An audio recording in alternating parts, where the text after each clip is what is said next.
हाज़िरी का मौका मिला। हमारे अकाबिरीन मौजूद हैं, हज़रत मौलाना मोहम्मद हमीद कम्बोज साहब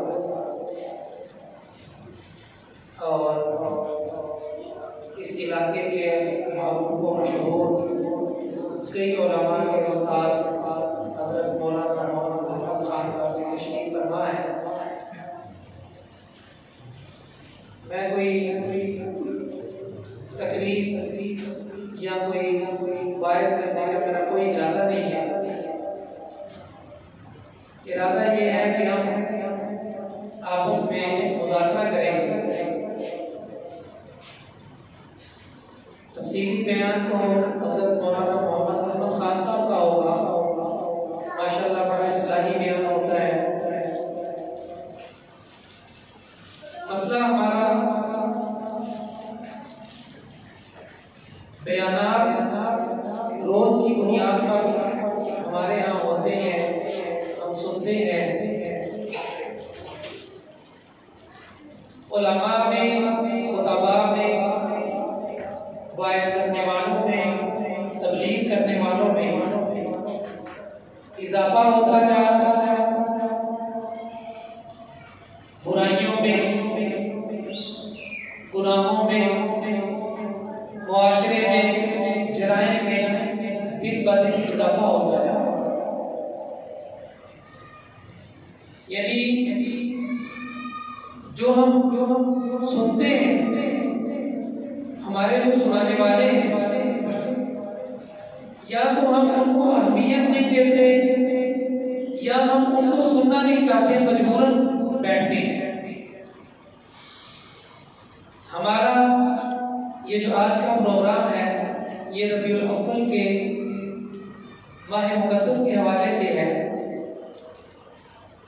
ये यहाँ हमारे बागा टाउन के उलमा की एक कमेटी है मुश्तरका, जिसके एक इज्तिमा है जिसमें कई 100 उलमा शामिल हैं। उन उलमा के ये दोनों अहबाब सरपरस्त हैं। अल्लाह इनको जज़ाए खैर अता फरमाए।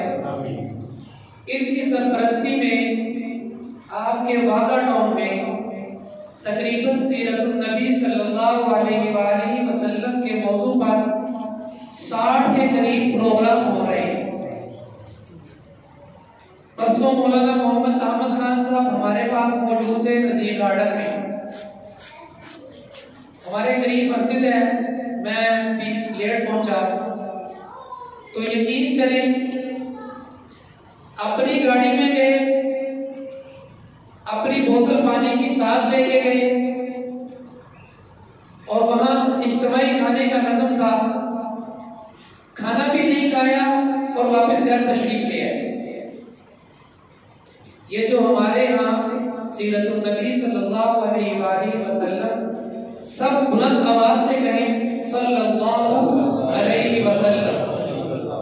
नबी करीम सल्लल्लाहु अलैहि वसल्लम का नाम मुबारक जब आ जाए तो बड़े अदब से, एहतराम से सल्लल्लाहु अलैहि वसल्लम हर मुसलमान पर कहना लाजिम है। इसकी तरफ हमारी तवज्जो नहीं।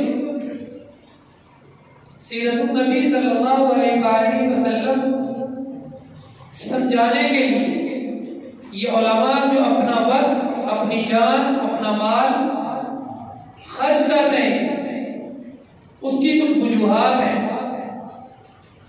उसकी वजूहात ये है कि कम से कम हम आप तक वो बात पहुंचा दें जिसका जिम्मा हमारे, जो हमारे जिम्मा है, जो उलमा के जिम्मा है। हम आप तक वो बात पहुंचाना चाहते हैं जो हमारे आका रहमतुल लिल आलमीन, आकाए दो जहान, सरवरे कायनात, रहमतुल लिल आलमीन नबी करीम सल्लल्लाहु अलैहि वसल्लम ने इतनी तकलीफें बर्दाश्त करके हम तक, वहां मक्का के लोगों तक पहुंचाई, जिनके जरिए वो हम तक पहुंची। अब हमारे जिम्मा है कि वो बातें हम आप तक पहुंचा दें। और आपके जिम्मा क्या है? पाकिस्तान में 24 करोड़ के करीब मुसलमान हैं। कितने करोड़? 24 करोड़।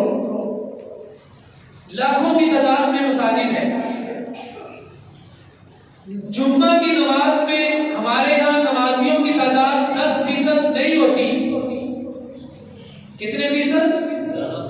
10% नहीं होती। किसी से बात करो, किसी से पूछो, उससे बड़ा आशिक़े रसूल कोई नहीं, उससे बड़ा मुसलमान कोई नहीं। किसी को बात समझाने की कोशिश करो, कहते चल मौलवी मैं बड़ा बड़ा मुसलमान हूं, मेरे को तेरे नालों ज्यादा पता है। दिन ब दिन बेपर्दगी बढ़ती जा रही है। बताएं मुआशरे में फहाशी, बेपर्दगी और यानी बढ़ रही है कि कम हो रही है? मैं आपसे सवाल करता हूं, आप इस गली में रहते हैं, इस मोहल्ले में रहते हैं, हम अपना सारा जिम्मा आलमे कुफर पर डालते हैं, लेकिन हम खुद नहीं सोचते कि हमारा मजदूर से लेकर बड़े से बड़ा ताजिर खयानत करता है। क्या करता है? मजदूर अपने वक्त में खयानत करता है, अपने काम में खयानत करता है। दूध बेचने वाला दूध में खयानत करता है, वो दूध में मिलावट करता है। तिजारत करने वाला ताजिर अपनी चीजों को रख कर एक उसकी शॉर्टेज पैदा करता है, फिर उसकी कीमत ज्यादा वसूल करता है। ये दिन ब दिन बढ़ रहा है। जिससे पूछो वो कहते हैं सबसे बड़ा मुसलमान मैं हूं। कोई किसी की बात सुनने के लिए तैयार नहीं। कोई किसी की बात सुनने के लिए तैयार नहीं। वालिद अपने बेटे को ये कहने को तैयार नहीं कि मस्जिद में आओ। ये बड़े अफसोस की बात है। हमसे पूछा जाएगा, ये हमारे बुजुर्ग बैठे हैं, हमारी औलादें कहां हैं? यकीन करें कि ऐसे ऐसे नौजवान मिलते हैं जिनको कलमा नहीं आता, जिनको वजू करना नहीं आता। हमारे जिम्मा है कि हम आप तक बात पहुंचाएं। तबलीगी जमात घर घर जाती है, यानी उनका मकसद क्या है? यकीन करें कि आपसे ज्यादा वो काबिल होंगे, आपसे ज्यादा मालदार होंगे, आपसे ज्यादा मसरूफ होंगे। वो अल्लाह के रास्ते में निकलते हैं कि नबी करीम सल्लल्लाहु अलैहि वसल्लम का वो एक तरीका जिंदा हो जाए जिसके जरिए हम लोगों तक वो बातें पहुंचाने वाले बन जाए, जिनसे हमारे ये नौजवान, हमारे ये बुजुर्ग दीन सीखने वाले बन जाए। दीन की बुनियादी चीजें तो समझ जाए ना भाई। आप मेरी बात क्यों सुनते हैं? इसलिए कि आप दीन सीखते नहीं हैं। अगर आप दीन सीखे तो आप मुझे भी सिखाएंगे। हमारे लिए लम्हा फिक्रिया ही है। हमने आज का ये जो प्रोग्राम है, मैं आपको यानी तकरीर मेरा मौजूद नहीं है। मैं खुद आप जैसा एक मजदूर आदमी हूँ, सारा दिन मजदूरी करता हूँ, सारा दिन उर्दू बाजार में था, अभी यानी बराह उर्दू बाजार से यहाँ पहुंचा हूँ। सिर्फ वजह क्या है? मेरी वजह से मैं किसी को कोई बात पहुंचाने वाला बन जाऊं। मुमकिन है कि मेरी वजह से कोई बात सुन ले, समझ जाए, वो कम से कम नमाज पढ़ने वाला बन जाए। नबी करीम सल्लल्लाहु अलैहि सब बुलंद आवाज से कहें, सल्लल्लाहु अलैहि वसल्लम के तरीके सीखने वाला बन जाए। ये रबीउल अव्वल का महीना है, बाबरकत महीना है। यकीन करें कि तकलीफ होती है। क्या होता है? तकलीफ होती है जब हम अपने नौजवानों को देखते हैं। हमारे नौजवानों के दिल में दिन ब दिन उलमा की कदर कम होती जा रही है, नफरत बढ़ती जा रही है, बेदीनी दिन ब दिन दीन से वो दूर होते जा रहे हैं। आजकल हम किससे सीखते हैं? वो कहते हैं छोटो मौलविया को जाना है, यूट्यूब खोलो, मोबाइल खोलो तो सीख लो। अल्लाह की कसम खा के कहता हूं, जो शख्स बरहरास्त अल्लाह का दीन नहीं सीखता वो किसी ना किसी दर्जे कहीं ना कहीं जाके गुमराह होगा। ये इतना आसान काम नहीं है। हमारे ये उलमा हैं जिन्होंने हिंदुस्तान में अंग्रेज की आमद के बाद जब ये तय हो चुका था कि हिंदुस्तान में मुसलमान खत्म हो जाएंगे, लेकिन इन्होंने बेड़ा उठाया कि हिंदुस्तान के मुसलमानों के ईमान को बाकी रखना है, इनकी तालीमात को, दीन की तालीमात इन तक पहुंचानी है। अल्हम्दुलिल्लाह मैं इस पर अपने अकाबिरीन के बुजुर्गों के हवाले से फख्र से कह सकता हूं कि हमने वो अपनी जिम्मेदारी पूरी की है।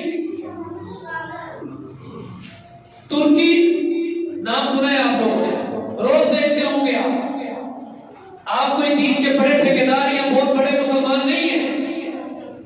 तुर्की खिलाफत उस्मानिया का हजरत 800 साल से ज्यादा मरकज रहा है। क्या रहा है? आप मेरी तरफ तवज्जो करें। तुर्की मुसलमानों का कितने साल तक मरकज रहा है? 800 साल से ज्यादा। आज उस तुर्की की जाके हालत देखें, आपको यूरोप और उस तुर्की की हालत में कोई फर्क महसूस नहीं होगा। तुर्की के लोग यहाँ पाकिस्तान में आते हैं, सजदों में गिर के रोते हैं। उनकी खवातीन को देखें, उनके कपड़े पूरे नहीं है, उनके मर्दों की दाढ़ी नहीं है, उनके बच्चों को ये पता नहीं है कि हम मुसलमान हैं, ये क्या है। ये पाकिस्तान के जो दीनी मदारिस हैं, ये आपके बच्चों की, आपकी दीनी तहफ्फुज़ के ज़ामिन हैं। इन्होंने अपनी वो जिम्मेदारी पूरी की है, लेकिन जो आप लोगों की जिम्मेदारी थी वो ये थी, ये तबलीगी जमात और उलमा का काम नहीं था कि आपके घरों से आपके बच्चों को उठा के मसाजिद में लाएं। आप भी उतने ही मुसलमान हैं, आपसे भी इस दुनिया में जाने के बाद उतना ही सवाल होगा जितना मुझसे होगा, जितना मेरे शेख से होगा, जितना हजरत से होगा। आपने अपना जवाब देना है, हजरत ने अपना जवाब देना है। क्या आपने कभी सोचा कि हमने कभी एक मिनट के लिए भी दीनी हवाले से अपने घर में कभी कोई तस्करा किया? इस गली में, इस मोहल्ले में कितने नौजवान हैं और यहाँ कितने बैठे हैं? अभी नमाज का वक्त होगा, कितने नमाजी यहाँ तशरीफ ले आएंगे, उसमें नौजवान कितने होंगे और ये हमारे बुजुर्ग कितने होंगे? हमने अपनी आने वाली नस्लों की, उनके दीनी रिवायात की हमने हिफाजत करनी है। दीनी मदारिस पाकिस्तान के इस टोपी के, इस दाढ़ी के, इस लिबास के ज़ामिन है। रसूल अकरम सल्लल्लाहु अलैहि वसल्लम का दीन पूरी दुनिया में जो फैल रहा है वो हिंदुस्तान में मौजूद मदारिस की वजह से फैल रहा है। दीन से फिरने वालों में सबसे ज्यादा जो सबसे पहला नंबर है वो अरब ममालिक है, जिनके यहाँ नबी करीम सल्लल्लाहु अलैहि वसल्लम की ज़ात मुबारका का नुज़ूल हुआ, जहां वो तशरीफ लाए आप सल्लल्लाहु अलैहि वसल्लम। लेकिन वहां की आप हालत जाके देखें, वहां मदारस खत्म किए गए, जदीद तर्ज़ तालीम दिया गया। जो आज हमें बताया जाता है ना कि जी मौलवी जो है ना ये जदीद उलूम नहीं पढ़ते। हमारे उलमा ने कभी जदीद उलूम पढ़ने और पढ़ाने का कभी दावा नहीं किया। हमारे उलमा ने दावा किया है कि हम इस दीन को आप तक सही तरीके से पहुंचाएंगे। तो मैं उस पे कसम खाऊं तो हारिस नहीं हो सकता हूं, मेरे उलमा उस पे पूरा उतरते हैं। हमने आप तक दीन का काम आखिरी लम्हे तक, आखिरी हद तक आप तक पहुंचाने की कोशिश की है। जिन लोगों ने आपकी मुआशी तरक्की का जिम्मा लिया था, जिन लोगों ने आपकी दुनियावी तालीम का जिम्मा लिया था, पाकिस्तान के सारे वसाइल उन्होंने इस्तेमाल किए। मौलवी तो आपसे मांगते हैं ना जी, जबरदस्ती नहीं लेते। बिजली का बिल भी डबल आता है, हुकूमत वो भी माफ नहीं करती। लेकिन इन उलमा ने इसके बावजूद दीन आप तक पहुंचाया, और जिन्होंने ये जिम्मा लिया था कि हम इस मुल्क को तरक्की देंगे, हम इस मुल्क को आखिरी हद यानी पाकिस्तान को एक ताकतवर मुल्क बनाएंगे, इसमें जदीद उलूम के ऐसे लोग पैदा होंगे। आप मुझे आज बताएं कि पाकिस्तान में दुनिया के टॉप के मदारिस हैं कि नहीं है? पूरी दुनिया में ऐसे मदारिस नहीं है जैसे पाकिस्तान में है। पाकिस्तान में दुनिया के मुफ्ती तकी उस्मानी साहब पूरी दुनिया में जो उलमा का बोर्ड है जदीद मुआशी हवाले से, उसके वो सरबराह है। हमने वो अपनी जिम्मेदारी पूरी की। अब आप मुझे बताएं कि आपकी यूनिवर्सिटियां जो है वो पाकिस्तान की एक काबिल जिक्र यूनिवर्सिटी है जिसका दुनिया में कहीं जिक्र भी आता हो? हमने अपनी जिम्मेदारी पूरी की है। हम आपसे मुतालबा करते हैं कि उलमा आपके पास आते हैं, तशरीफ लाते हैं, आपको दीन की बात समझाने की कोशिश करते हैं, इनकी बात को समझें, कम से कम इनकी बात को तवज्जो से सुने, इनके एहसानमंद हो, इनका एहतराम करें, और अपने बच्चों को, अपने घर में खवातीन को कम से कम आधा घंटा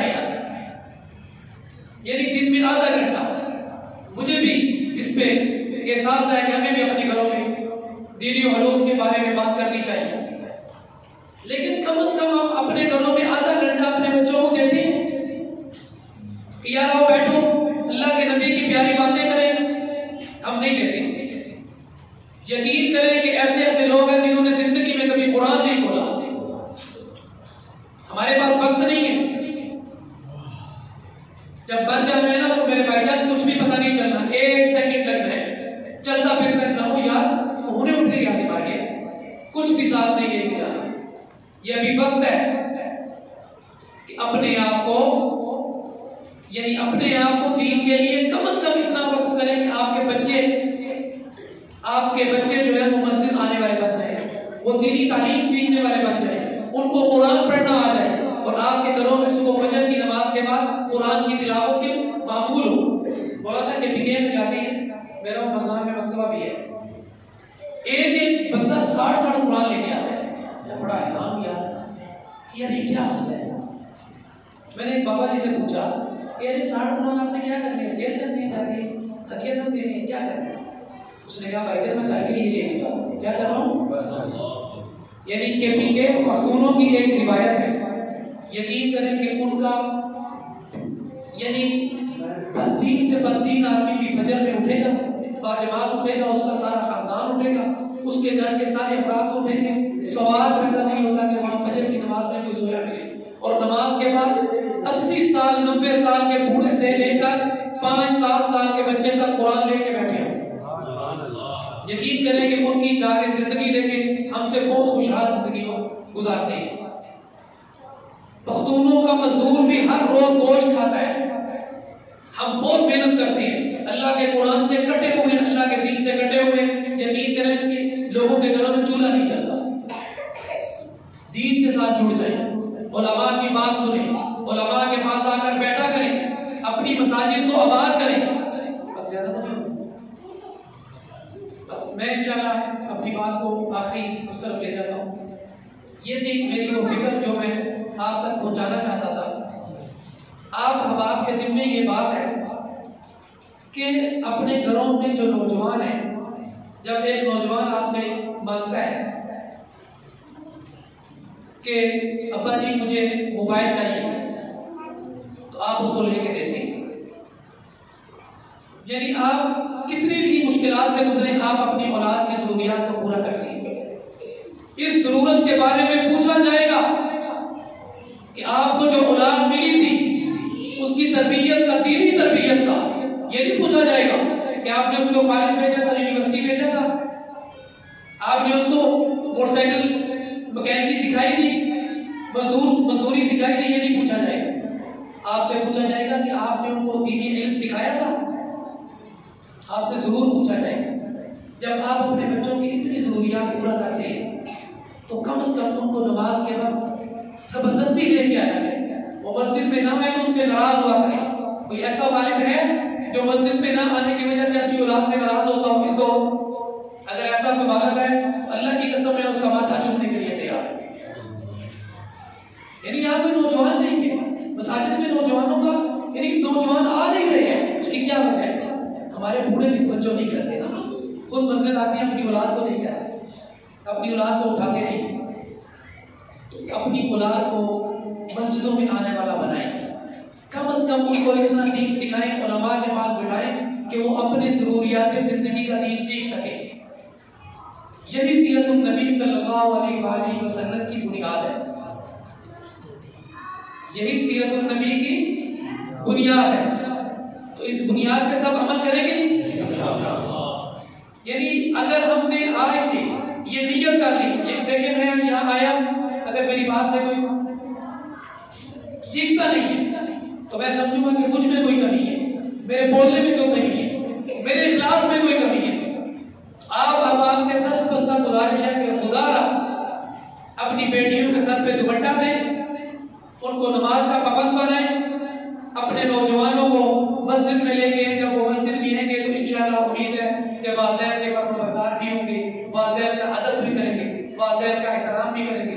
मैं इसी पे इख्तिताम करता हूँ। उम्मीद है कि इंशाअल्लाह कुछ बातें हम भी सीख कर जाएंगे, तो कुछ आप भी सीख कर जाएंगे।